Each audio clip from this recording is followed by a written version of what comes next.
इतर उपस्थित सगळ्या प्रेक्षकांना माझं नम्र विनंती आहे की त्यांनी एकलव्याच्या कापलेल्या अंगठ्याची जखम अजूनही ताजी आहे याच्यावर माझे शब्द मनोभावे ऐकावे आणि त्याच्यावर थोडं चिंतन करावं. राजकारण हे भारतातील एक कौटुंबिक व्यवसाय आहे. राज्यशाहीत जन्मलेल्या अर्जुनाला थेट सर्वोत्तम धनुर्धर बनवण्याचं वचन प्राप्ती दिले गेले होती. पुढे आजही चित्रपट सृष्टीतील सिद्धांत चतुर्वेदी म्हणतो की फरक एवढाच आहे, जिथे आपली स्वप्न पूर्ण होतात तिथे त्यांचा संघर्ष सुरू होतो. एकीकडे अर्जुनाला थेट द्रोणाचार्यांच्या सूचनेनुसार सर्वोत्तम धनुर्विद्या प्राप्ती भेटली, तिथेच दुसरीकडे एकलव्याने स्वतःच्या हाताने आपल्या गुरुची मातीची मूर्ती बनवली. त्या मूर्तीसमोर त्यांनी अथकपणे पूजा केली आणि त्यांनी त्या पूजेनुसार आपली कला सिद्ध केली, आपले कौशलता सिद्ध केली आणि आपल्या कलेला परिपूर्ण बनवलं.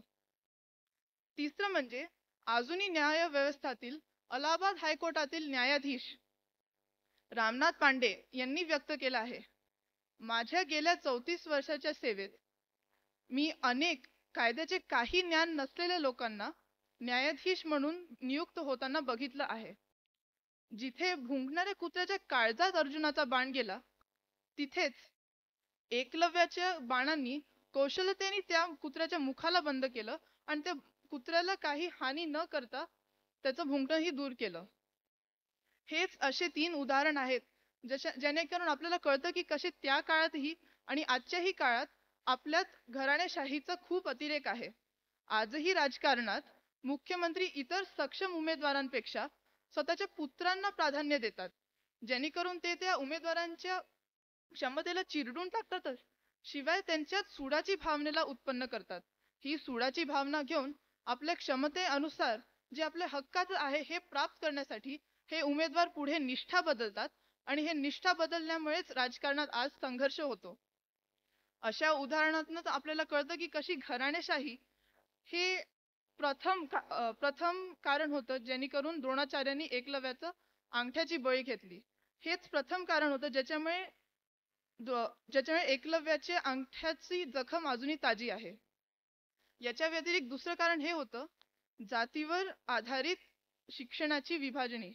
निषाद वंशातील एकलव्यांना क्षत्रिय पांडवांच्या विपरीत द्रोणाचार्यांच्या शिकवणीत भाग नव्हता दिला गेला त्यावेळेला. हे त्याप्रमाणे आजही गुणवत्तेकडे तसंच दुर्लक्ष केलं जात असतं. जे डॉक्टर बाबासाहेब आंबेडकरांनी आरक्षणाची निर्मिती केली होती ते सगळ्यांना एक सामान्य स्थान देण्यासाठी केली होती. इतर लोकांना जे लोकांकडे इतर जास्ती क्षमतेच्या लोकांना ज्यांची जात कमी आहे त्यांच्यासाठी हे एक आरक्षण उपाय असायला हवा होता, पण आज त्याच आरक्षणाने आपल्यात विभाजनी केली आहे. एकलव्यांना लष्करातील आरक्षणाची गरज नव्हती, पण त्यांना स्वतःला व्यक्त करायला सामान्य स्थळाची गरज होती. त्यांना आपल्या गुरुची सामान्य मान्यता हवी होती. जात जमाती धर्म इत्यादीवर लोकांसाठी बचाव करण्यापेक्षा सगळ्यांना सामान्य संधी देणं आपलं कर्तव्य राहायला पाहिजे.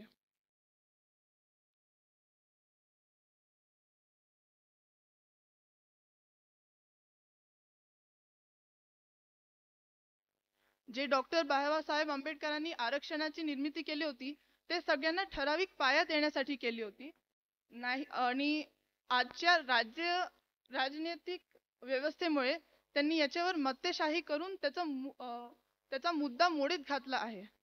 आजही अशा लोकांवर खूप अन्याय होतो आणि त्याच्यासाठी आपण संघर्ष केला पाहिजे. त्यांना वाचवायला लोकांना असे घराणेशाही पासून वाचवणं आपलं कर्तव्य राहायला पाहिजे.